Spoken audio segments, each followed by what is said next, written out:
I am actually curious to know, um, what are your thoughts on interruptions being kind of a sign of um, that maybe you are, deep work is, sought after, but there are times where maybe we are getting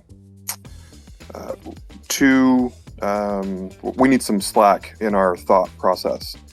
Do any of you take you being interrupted for an opportunity to kind of let your mind go and think about whatever it allows you to think of, and potentially let it happen upon something that you hadn't considered before? So, you apparently know about Graham Wallace, I'm going to assume, either directly or indirectly. So you know about incubation. Is this correct?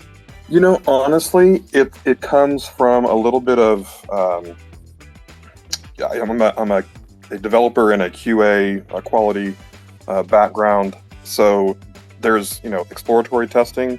I tend to empty my mind before I start something like that, so that I fresh palette kind of a thing, or the concept of daydreaming. A lot of Greek philosophers and things would just basically almost be asleep.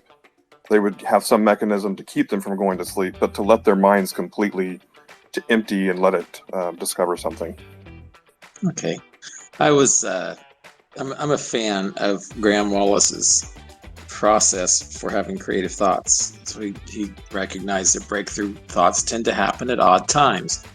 And I've asked people, they said, oh yeah, it's during my drive home, it's when I'm on my bicycle, it's on the treadmill, it's at the gym, it's in the shower, it's waking up.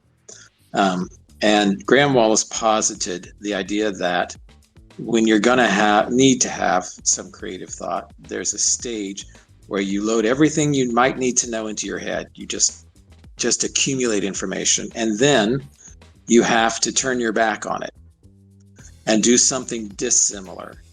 So rather than being focused on your job, you have to focus on something else. So maybe go whittle a spoon out of a piece of wood, whatever it is.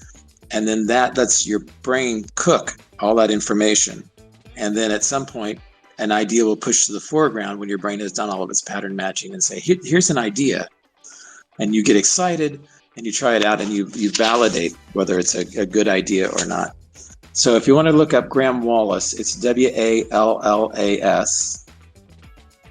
Great, thank you. I've got that marked down. I actually have not read anything about that, those specific terms at least.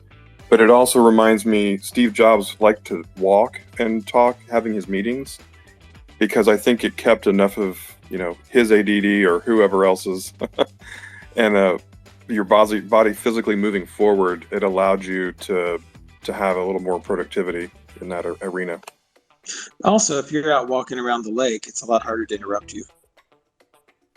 That's right. You're inaccessible, right? Which is good or bad. If somebody just wanted to ask you if they can have a meeting tomorrow, it's probably good that you were walking around the lake. But if it was to let you know that your child just broke his leg, maybe you want it to be closer. So it's hard to know, when you're inaccessible, it blocks out good and bad and necessary interactions as well.